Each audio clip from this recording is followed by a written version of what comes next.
Magluluto tayo ngayon ng beef stir fry with broccoli. Una, tanggalin lang ang mga dahon ng broccoli. Nga palang itapon ng stem kasi masarap din siyang ihalo. Isunod ng hiwain ang sibuyas at bawang.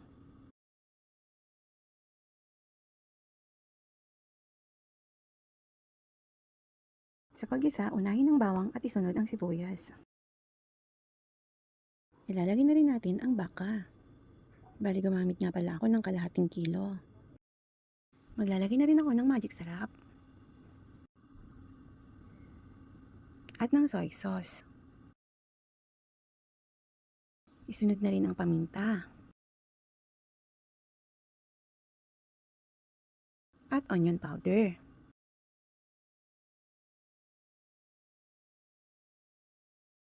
Ilalagay ko na rin ang oyster sauce.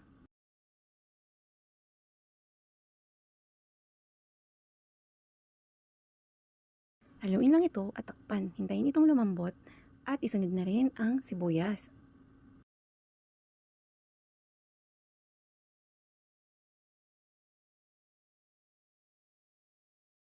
Ilalagay na rin ang broccoli. Haluin lang ito at pakuluan ng 2 minuto.